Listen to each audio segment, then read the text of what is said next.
And the problem today, and the reason why society is like it is because men are being feminized and women are becoming masculine. And everybody knows it's dangerous to enter and exit. You cannot say, I was born this way. I don't care what scientists say. You can be converted. You were not born that way. Let me pray with you. Let me tell you, don't you be conformed to this world, but be ye transformed. Well, I don't know what I am. Tell you, take your clothes down and I'll show you who you are. Welcome back to Truth Talks. Well. That clip right there did not age well. No. Last night we had a topic that got everybody fired up during our live broadcast. We saw all the comments, and whether you agree with us or not, we're glad we have this platform to discuss controversial subjects like this. And we're asking, can you pray away the gate? Bree, help me reintroduce our guest. Yes, you guys, joining us again is Reverend Dr. Josh Noblett. He's an ordained pastor in the United Methodist Faith, and Bishop Troy Sanders, the founder and senior pastor of Rehoboth Fellowship of Atlanta United Church of Christ. Hey guys, welcome back. Hello. Thank you Hey, for staying and Josh. joining us again. Okay, so Hey, Reverend. let's get straight into it. Bishop Dr. Sanders. Noblett and Bishop Sanders, you are both proud voices in the LGBTQ community. Our entire panel is made up of heterosexuals. These are usually people commenting and making decisions for your community. Do you think that straight people should be allowed to have an opinion on homosexuality as it relates to your faith? I invite folks to have their own opinions about whatever they want to have. It's just, I want you to engage in a respectful way when it comes to me and those that I love in my community. And so when you say respectful, give me an example of something that would be disrespectful. Well, what that clip that we just saw was disrespectful in my view. I mean, he doesn't even know what he's talking about. What we said, I think, in yesterday's segment was, you know, folks didn't even bother to ask about the daily lived experience of the folks that they are condemning. And clearly, he doesn't know any, or at least he's not demonstrating that he knows, you know, like your moms, for example, like he doesn't know them. And if he did, he wouldn't be talking like that. Absolutely. You know? What do you think? And you, Bishop Sanders? So I think that we don't have to have the same mind to mind the same things, and that there should be a space where we all can have opinions and have differences and have non-punitive dialogue. I am all for that. I certainly don't have a problem with other people having alternative dialogues or opinions. My challenge is that when you want me to conform to your opinion and you consider yourself to be the voice of truth, I don't buy into that kind of dogma. For folks who are going to have an opinion or be contributing to any policy, anything that has to do with that community, needs to have something I like to talk about, culture competence. You need to be competent on the culture that you're going to have an opinion on, even if that opinion is not going to turn to policy. You got to remember that there's people in the room that could be heterosexual, that has family that are gay, that has best friends that are gay, and so your opinion also impacts me because those are people that I happen to love. So get some culture competence before you have an opinion. Now, Bree, I know you have two gay mamas, right? So we wanted to hear from your perspective on how religion has influenced your upbringing in a diverse household. Like I said last night, Dr. B, my mothers took me to church. One of my mothers was the Sunday school teacher. She taught me along with other children in the church. Yeah, during Sunday school, she taught me my first hymn. I was part of all the plays. She made sure we knew everything about God and just the Bible. So it was very hypocritical to me when the church would condemn this lifestyle, but then I also realized like how hurtful it was to me to witness them not be able to live as their true selves because they were trying to protect not only themselves but me as a young child from the judgment of others. Again, I also remember pastors asking for financial help from them, and then that also showed me, oh, money is the real motive here. To see them have to hide who they were confused me. Like, why do you have to pretend to be this to worship God? Is that saying that God made a mistake when he made you? And if God is, like you said, we're made in the image of God. And if God is perfect and if God is whole, then what does that say about me if I'm that type of person? And then we even know now through science that there are gay animals. There are gay insects. If the church says that's wrong, how do y'all combat that with scripture or even, you know, your own beliefs? Well, one of the things that we kind of got started on in yesterday's segment that we didn't get a chance to finish is this word infallible. And it reminds me of just this big word that we use in seminary called hermeneutics, which is how we interpret the text. And I think that we lose a lot of the meaning of the text when we don't take into consideration who wrote it, who was the audience they were writing it to, what was going on politically, economically, and socially at the time that that document was written. And when we dive a little deeper into that, it helps fill out the text a bit more. And we know that they didn't know anything about homosexuality as we know it today at that time. And so we have to speculate a bit about what it is that they were writing. And so, again, that's what I was saying yesterday, is that love is the point, because that's what we hear out of the mouth of Jesus, is that the greatest commandment is love of self, God, and neighbor. And so that to me, offers the framework by which we can interpret all the rest of the text. So it still is infallible if we view it through the lens of love. Yeah. At least in my view. Do you agree with that, Doc? I think love is love. The only question that came to mind, and I asked this because I've asked myself this from having, again, gay cousins that are males, and my 2 best friends are gay. And one's 60, so there's no conversion. She's a lesbian. She's been like that her whole life. We're best friends for 26 years. Why is it that only a male and a female are who is organically, naturally able to procreate? I hear the question. I certainly do. The premise for me, though, is that all heterosexual people don't procreate. I was about to say I didn't say they don't. I said they can. There's a difference in that. All heterosexual women can't procreate, and all heterosexual men can't procreate. And is procreation the litmus test for love? That's the question. No. For me, it is not, because there are people who choose not to have children. Totally. That does not diminish the fact that they're in love. And there are women who are born who are not able, who are in heterosexual relationships that are not able to procreate. So that doesn't mean that men too. There's men and women who naturally cannot procreate. I'm talking about 2 men, 2 women who can give birth, who can procreate, but they're not, and they can't because they're in the same sex.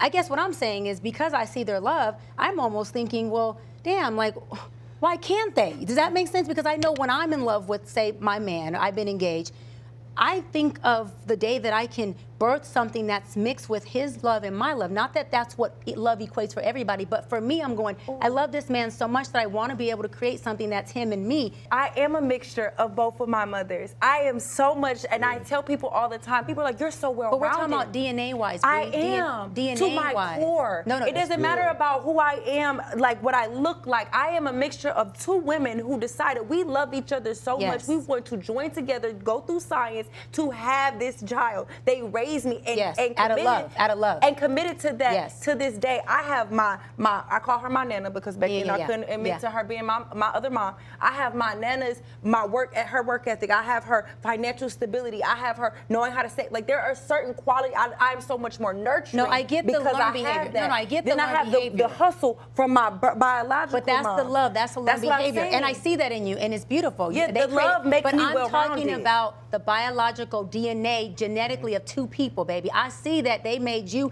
The love is what got you so amazing. The DNA made you beautiful, but the love got you amazing. I'm saying DNA-wise, and it's only because coming from a very, very positive perspective of saying, I see my best friend and her wife be so in love, right? I would want them to be able to evolve into something, because they never equated to love. But it sounds like God has then uniquely positioned LGBTQI people then to express love for people who were not born in that context. It sounds like we've been given, maybe the work of procreating according to DNA is the job, the task of heterosexual people, and maybe the work of LGBTQI people is to raise children who are in homes where parents don't love them, to birth children other ways. I was raised by a black woman in the South who did not push me out her womb, but I am certainly her child. Come on. And no one could ever say anything different. Yeah, absolutely. So I think the assignment of different people are in different ways. Yeah, and I love that, totally. So coming up next, we're going to discuss what folks often refer to as the gay agenda. That's up next on Truth Talks. And we're back on Truth Talks. We often hear hetero people, which is now cisgender, saying they feel like the gay agenda is being forced on everybody because there's a new term or a phrase defining sexuality and gender so frequently. Look at this graphic. Those are all the different flags of all the different that represent LGBTQ plus. Identification And of gay actually, pride. they're all the flags that represent that gay pride, like you said. Yeah. Okay. I also often hear the fight for gay rights has become bigger than the black agenda, especially when it comes to Barack Obama. When he was in office, he's taken up different issues like the unisex bathroom law in NC. Have the scales actually been tipped, Bishop Sanders? You being an African-American male, has it been more of a pro-black thing or a pro-gay agenda thing in America in the last 8 years, in your opinion? So in my opinion, I think we've allowed the conservative Christian base to create wedge issues to separate our communities. LGBTQI issues is one of those issues. Personally, I think that if we elevate the conversation, ain't none of us free until all of us free. Hello. The reality is that if they come for black folk today, they're gonna come for gay folk tomorrow, and they'll come for other people another day. We all are gonna have to stand together. So I think that the supposed gay agenda needs to be a human rights agenda. I think that's the issue. I love that. No, I totally agree. And I always say that anybody who's black and gay is at a duality of inequality, a duality of a lack of equity, a duality of marginalization, and a duality of racism and discrimination. And if I you're a think it's lesbian, very black, and challenging. gay, then you're Come on. three times removed. Exactly. Absolutely. I think that people classify the gay agenda as exposure or education about people that are different than you. So they're like, oh, we don't want to teach people about these different letter people because then it's exposing and we're pushing it and forcing it on people. But I'm like, we have to educate people so that we can be more understanding and loving of people who are not like us. And Bree, when you said the letter people, it's interesting because many of my clients who are gay, they don't like the letters because the letters come with labels. And those Absolutely. labels separate them from what a bishop just said, the human rights of things. And Absolutely. it's like, at what point do these people just become a human? Josh, so who's coming up with the terms, like the LGBTQ, like who's coming up with those and how are you all informed on what it is? Well, one of the things, I really love that graphic of all those flags just a moment Can ago. we put it up again? Because that to me, that in addition to educating others, it's also about people finding their own voice and seeing themselves reflected back in a community. And I think that is so important, and it is constantly evolving. The way that when I first came out of the closet back in the early 2000s, it was LGBT. Right. You know, then there was the Q, and then there was the I, and then there was the A, and then there's been a lot of other things. And I say the more the merrier because I want folks to have a voice, and I want folks to feel empowered to live their life in a way that is fulfilling and quality. Can you say what all the letters mean for somebody who's at home? Lesbian, gay, bisexual, transgendered, queer, Queer, questioning. intersex, asexual. And they're terms that are not even Queer. on What that. is Q? Now, Q is it? There was a difference between two your different Q and Qs? yours Q. Queer and questioning. That's Yeah. what They're the the same stands thing. for. So it's QQ? Queer and questioning. One So- Q stands for two things. So yeah, so it can be queer and or questioning. Queer people have identified as queer in a number of ways, not just according to whether they are sleep with men, or women who sleep with women. Just someone who doesn't fit in a certain context or standard will often So, identify as queer. can you tell us how queer is different than gay? And a lot of folks also interpret these terms within our community, interpret them differently as well. Okay. The way that I would interpret it and the way I've heard it interpreted is that queer is sort of a catch-all. Like somebody might identify as queer and might be any one of those letters, but it's easier to say queer than it is to say L, blah, blah, blah, you know, So all those letters. if I'm a woman, can I be queer or does it have to be a man? No, you can be Okay, queer. so if I'm a woman and I'm queer, that means that I can sleep with Bree, Willie, Ryan, any of y'all up here? No, I'm asking so I know. So as a queer woman, I can sleep with the gay guy. I can sleep with the straight guy. I can sleep with the gay woman. I can sleep with the Because trans. you could Can I also sleep with be can I sleep with the questioning transgender your as well? sexuality as well. You're trying things out to figure it out, or you just don't feel like you fit in. I had a friend who Wait, so I can sleep with the transgender as well? Yes. So Audre Lorde said, if I don't define myself for myself, I'll be swallowed up in other people's images of me. So why the labels though? Why all the labels? This is an attempt to identify and to express. I'm a black gay man. Okay. And as a black gay man, we struggled with being called gay. So many black gay men call them, myself included, same gender loving, because there's a lot of cultural and a lot of social context to And being stigma. a gay and stigma to being a gay man versus a same gender loving man. So I think everybody has a chance. It's the same idea as if we're black or if we're African American. American. Right. Everybody gets a chance to identify themselves for themselves and name that. It was something we talked about on the previous show that you talked about. You said the reason that the black church was started was because of the way that they were treated, and you talked about sitting in the back in the white church, in the balcony. Is that why there are two different gay weekends? There's a black gay weekend, and then there's a white gay weekend. Good question. So can y'all answer that? I wouldn't call it white gay pride. I mean, I would call it sort of October pride. In Atlanta, we have our pride in October. June is also Pride Month. You can speak more to black gay pride. It's a branch from the same tree, right? I think that the whole gay pride ceremony started out of the Stonewall Rebellion and in a way to honor that. And that's a certain time frame, right? But what we found as African Americans, some African Americans found, is that our expression of being black and gay was not quite equitable as the expressions of being white and gay. Okay. And so just like there were historically black colleges and historically black sororities and fraternities, there had to that same concept extended itself to the gay community, right? And so we wanted to create spaces where we not only celebrated being gay, but being black and gay. I lost both my parents, my grandparents to Alzheimer's, right? And so I got on this big soapbox and I was gonna go out and I was gonna raise money for the Alzheimer's Association. I did golf tournaments, I did all these things. And then when I got inside the Alzheimer's Association, I felt it was a totally different Alzheimer's Association for the black people than it was for the white people. And I was crushed by that. So my question is it a disconnect between the two organizations? I happen to be friends with those that started the first Black Gay Pride in Atlanta. Okay. Oh, come on. And one of the challenges was economics.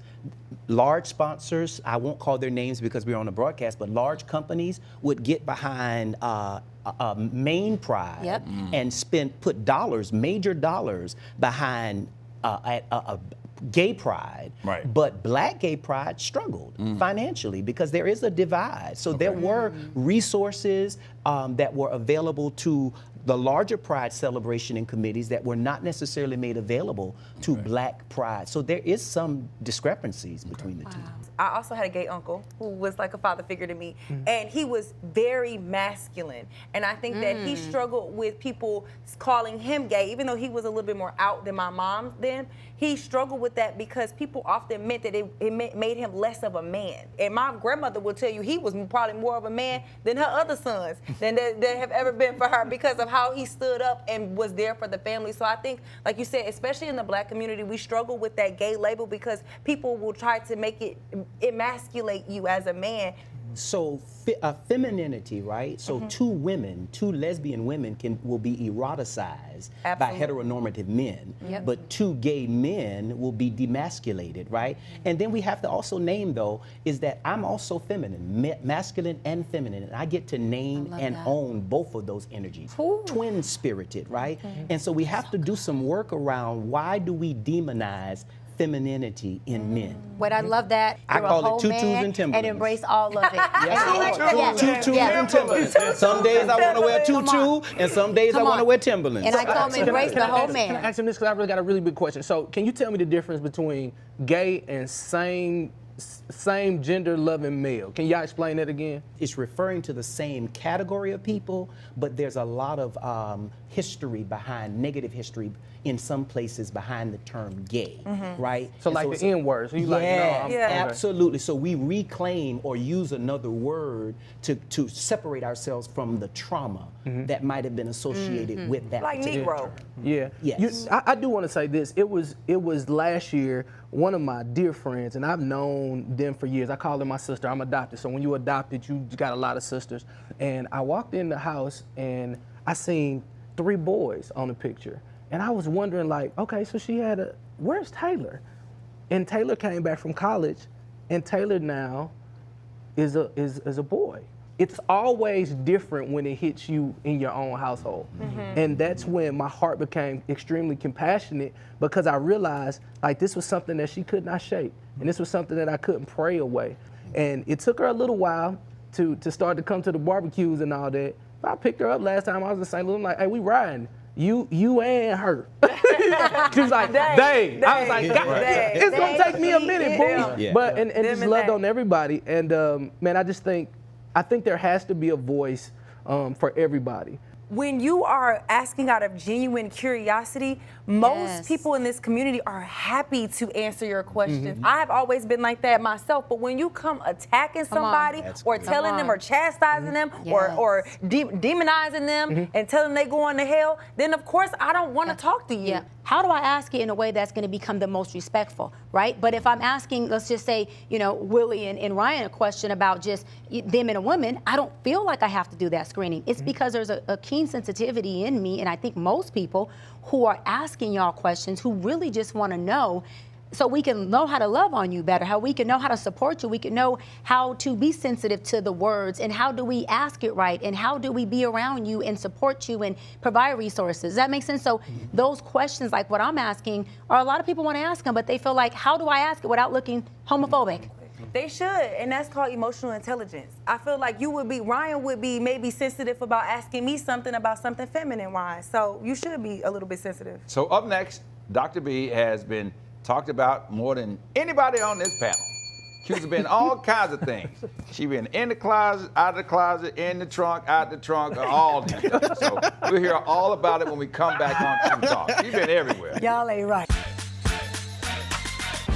And we're back on Truth Talks. Our guests are two outspoken members of the clergy, but they also represent the LGBTQ community. We're talking about the intersectionality of religion and the LGBT community. And of course, Dr. Bryant, the pink elephant in the room. Listen, y'all, I have often been accused of being a queer, a lesbian, and having a fine woman hiding in the closet.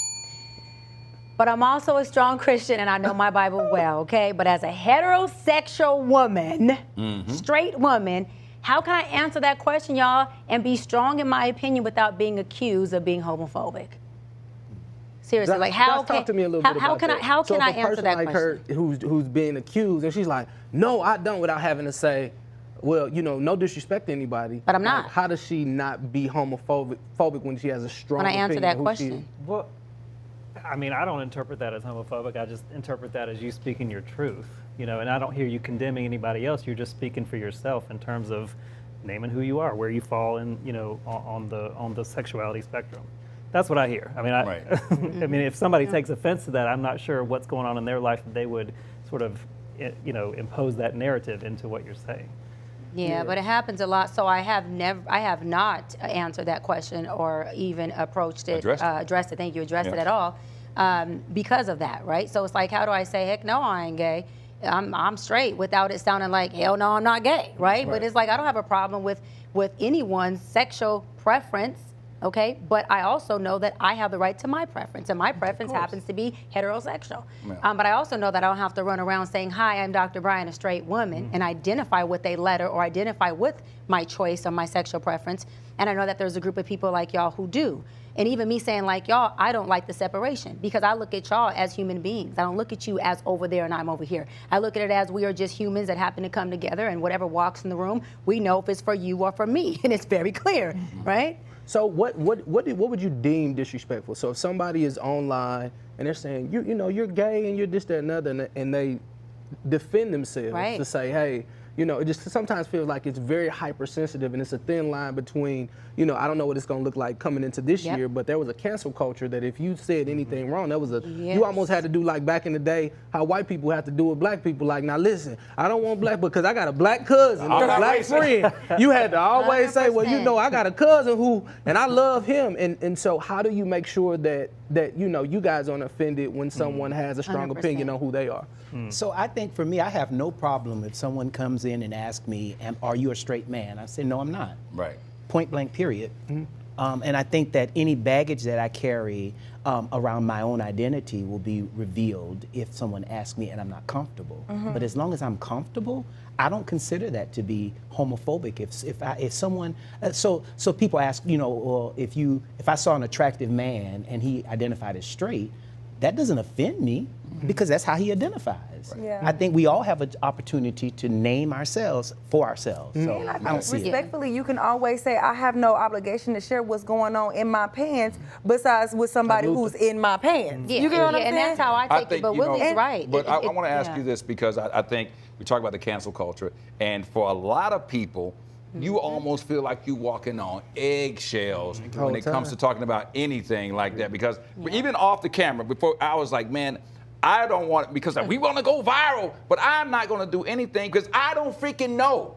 You know what I'm saying? I don't damn know. So I'm asking you these questions, but when you see somebody who is, and we talk about this a lot tonight, about people making money, when you see somebody like a Dave Chappelle who continues to do special after special after special where he is talking about all types of anti-gay stuff. Yep. How does that affect the agenda? Because it can become, and it has become, dangerous for some people.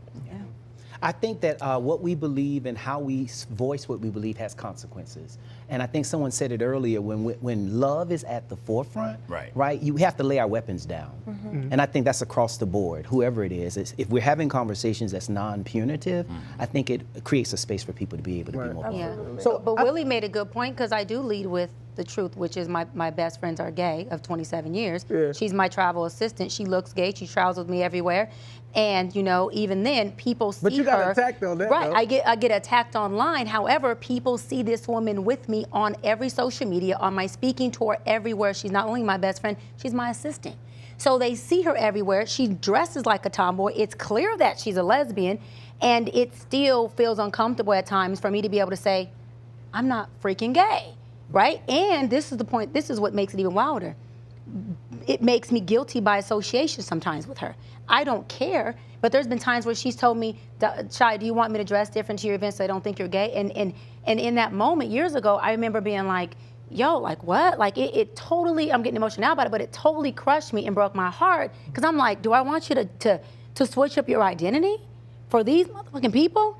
Absolutely not. These people could leave my show before you dress different. Dress how you dress, be how you are, because she felt like she would take one for me and really sacrifice her identity. That's wild to me. It's wild. I still, I mean, talking about the walking on eggshells, I still would like to say, for a person who is always kind of trying to tip to the, I mean, even on my show, sometimes the topics come up and people come in, they say different things, and we always have this old saying, it's like, you know, let the listener tell it, right? Yeah, because that's if the listener tells it, then you cannot get blamed for it. But when you're talking about sometimes a misunderstanding, how would you say is a basic way for us to address, to be able to talk about these issues?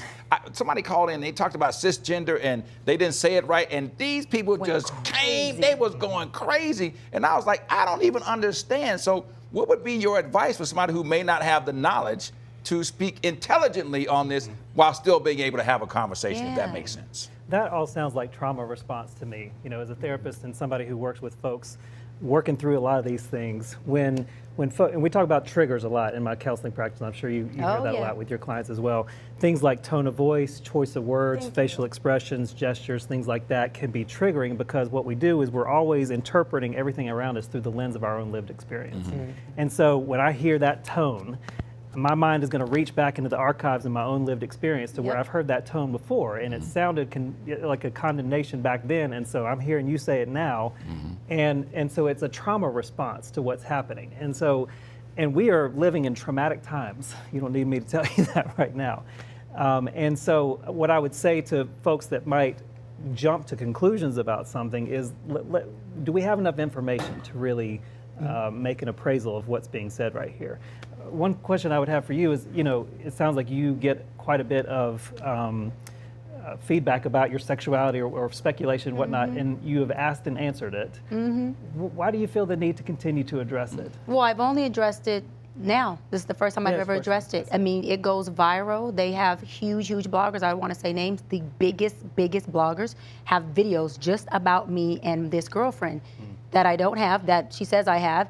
That I'm a lesbian, and it doesn't bother me, because my team asked me, do you want us to have her take it down? I said, nope, leave it. Leave it. Absolutely not. Leave it. And so it doesn't bother me, because, you know, I don't have a problem with any of the identity, because I know who I am. I'm a single, you know, straight woman who's seeking marriage. And so for me, I also am the voice for, one, the Black community, and I'm a voice for women, right? And so I don't have just straight women. I have gay women, queer women, lesbian, all kinds of different women that follow me. My voice is about them having the best quality of life, having great mental health, having a human right to be who they are. It's not about bringing light to these labels and these letters and these titles. Right. And that's what I focus on. And so when they come and attack me, I always say, if I have to be attacked for someone to get the lesson or the blessing, I'm built for this. I don't care. I'm okay with that. But it is reverse discrimination. Mm-hmm. It's reverse discrimination. I'm discriminated against because I'm guilty by association. Mm-hmm. And then I'm discriminated against because I'm a straight woman who is labeled gay, who is not gay. Right? I think it's education. I'm sorry to cut you off. No. I heard the statement. I'm just wondering what that guilty by association. Mm-hmm. I wonder, does that mean I'm guilty, that the person that is gay is guilty, or is it a notion of I'm being grouped into a community that I'm not a part of? No, it's exactly that. There's a community of people who have their own identity crisis going on. They're projecting that onto me and saying that I am guilty of being a lesbian because some of the folks in my environment who are the closest to me happen to be lesbian. So that's me being guilty not of a crime, right, to us, but maybe a crime to them. Because anyone who has no issue with someone loving who they love is not going to have an issue with me, Dr. Bryant, being gay if I was. It doesn't matter what I am, first of all. If I was sleeping with a woman and telling y'all I'm straight, that's still none of your business. You're not privy to what I do. Right. Yeah. And no is a complete sentence. And then the thing is this, though, Bishop. No. Yeah. But Bishop,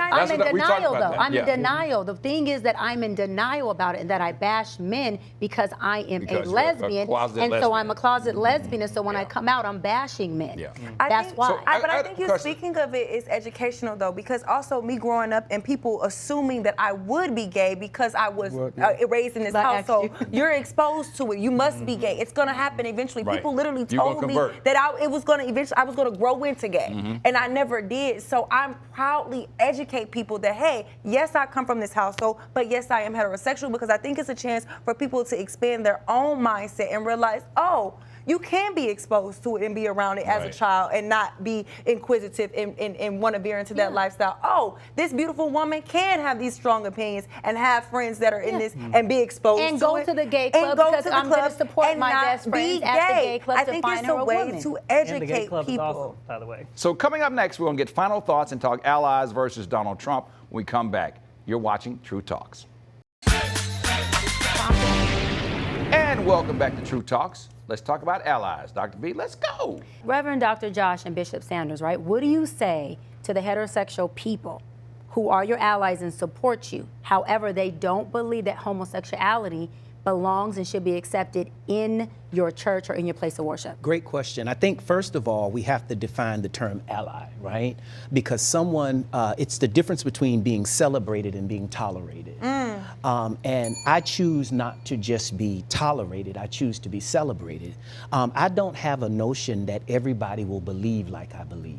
So I'm not expecting people who are tolerant of me to have the same belief practices. But I do have the expectation that an ally, by the sense of the term, that if I'm in the fight, you're going to fight with me. Absolutely. And if you're going to fight with me, you're going to have to believe that I am equal to you, and you're going to have to believe that I am not marred or sinful. But I have a question. What if an ally does feel you're equal to them and they do fight the fight that is for whatever rights you have, but because they have a different lifestyle, right, that those rights don't apply to them? However, they're still going to fight that fight with you.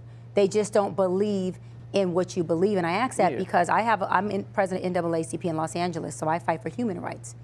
We have a lot of white allies. My vice president is white.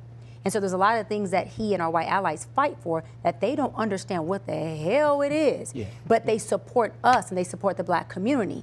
And they also have different beliefs than us, but they're fighting our fight. That's what makes an ally. I don't need them to be directly in alignment with everything I believe. What I do need is for them to align with the mission of what the goal is.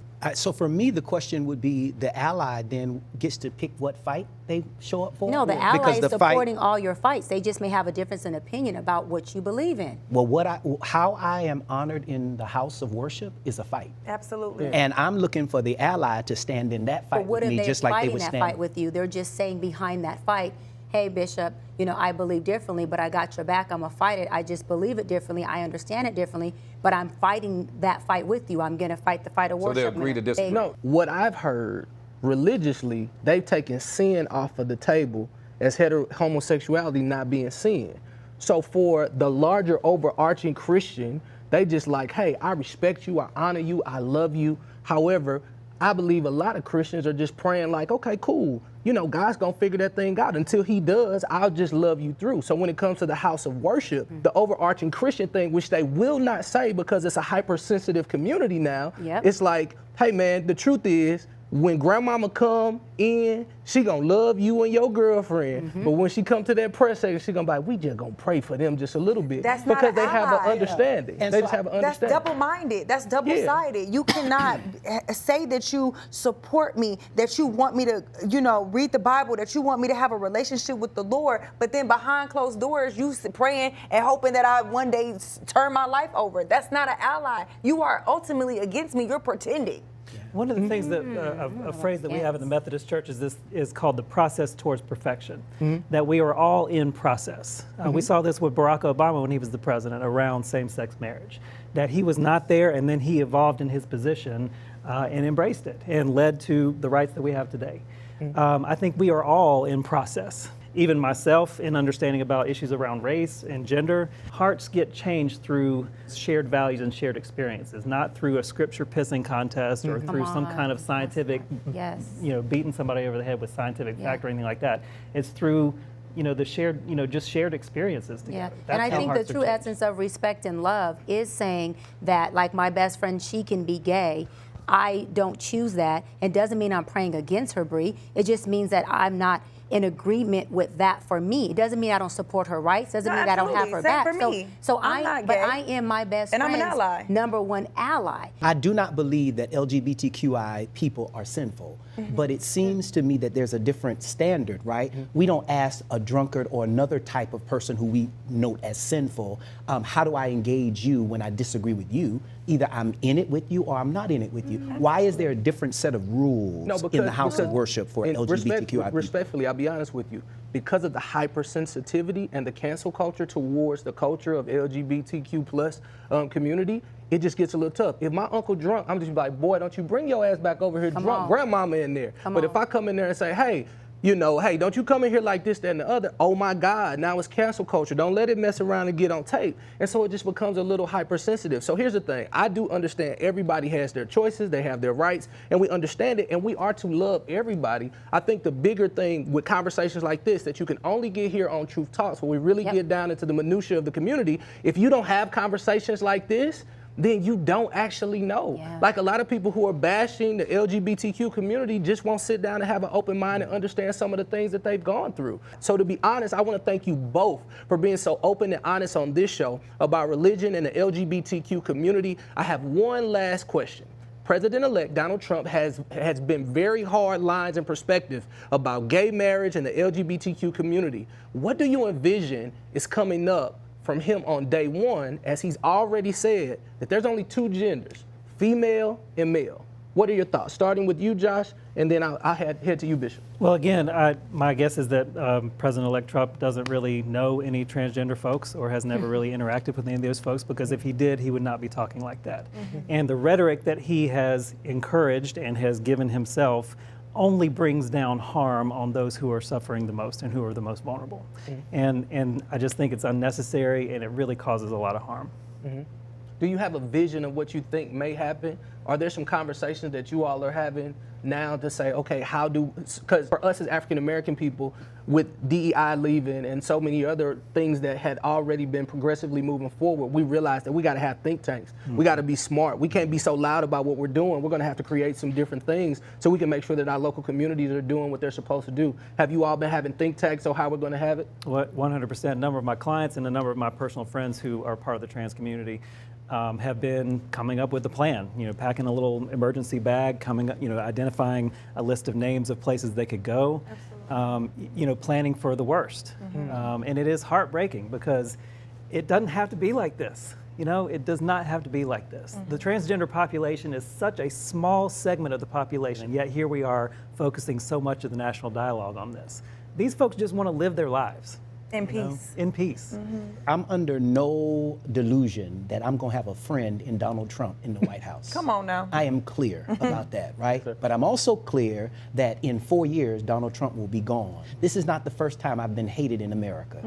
I've been hated as a black man in America, but didn't know it when they wore white sheets. and called themselves the KKK. What I'm hoping, what I'm envisioning is that the checks and balances in our government will hold him accountable when he comes for human rights issues.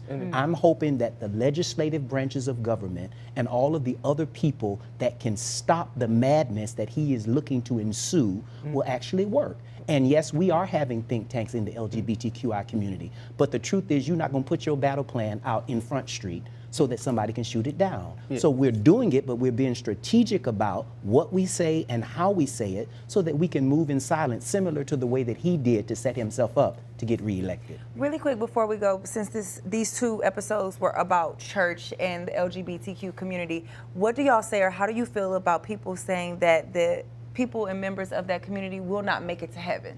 I don't have a hell to put anybody in myself. Come on now. Maybe there is a hell, I just don't think that anybody's actually there. Because if God is love, then I just don't see how those 2 things are compatible. That's just me. The late Bishop Carlton Pearson helped us to debunk this whole misnomer of hell.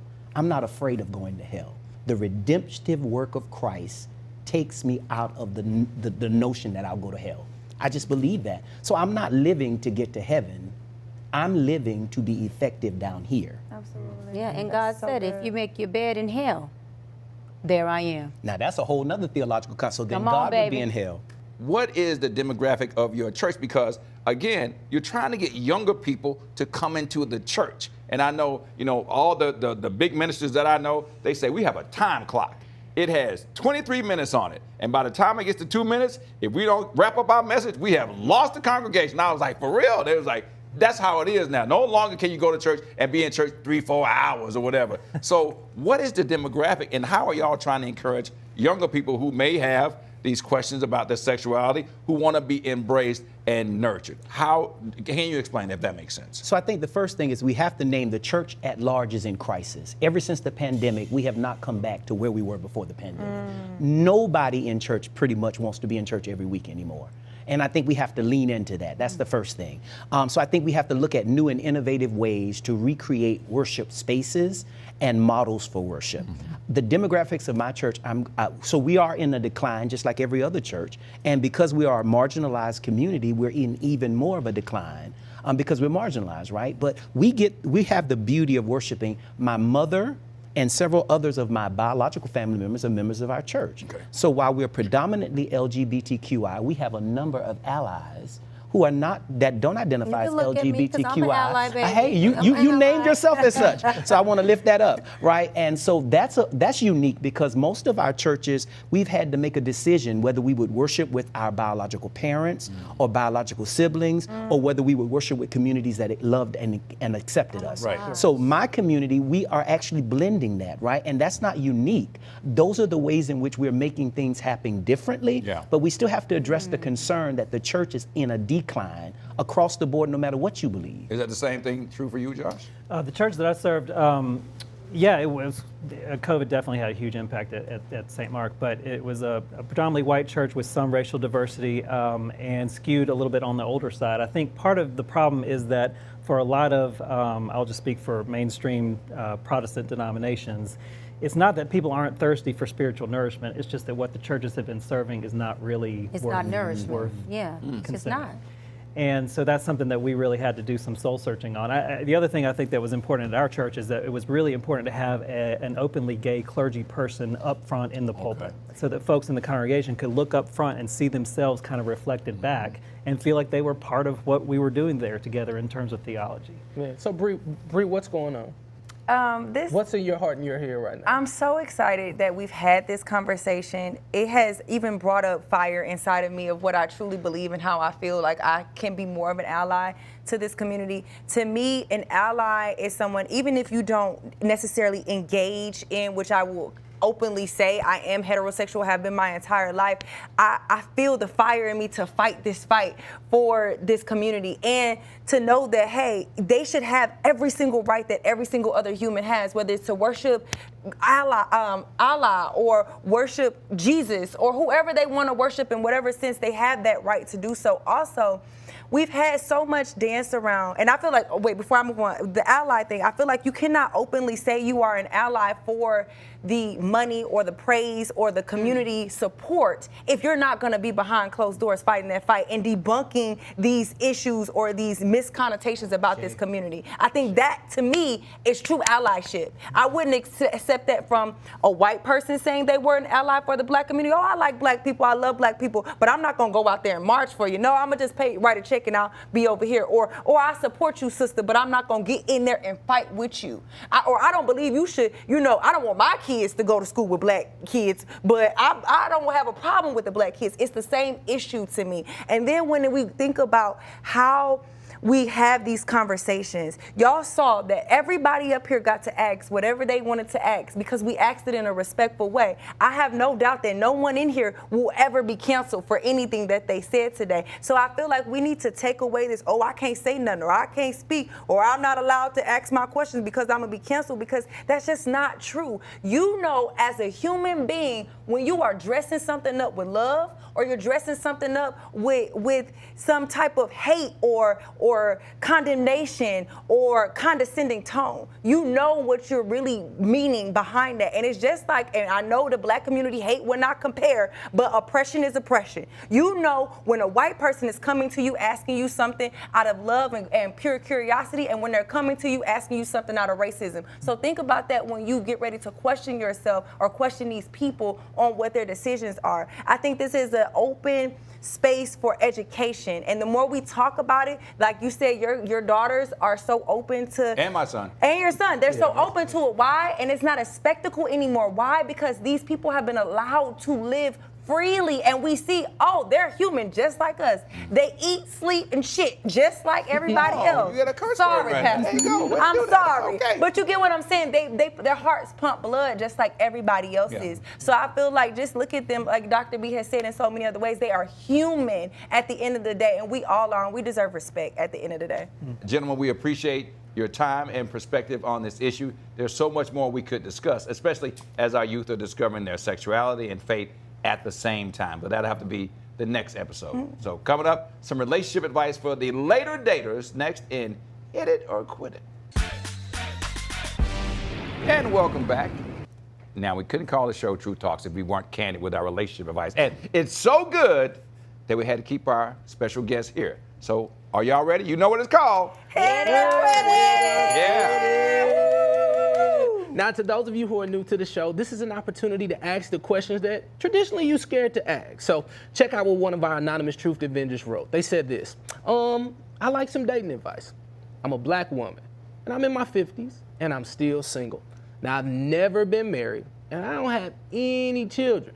I like to find a man to settle down with, but I'm only attracted to and date black men. It seems they don't want to settle down, especially at my age.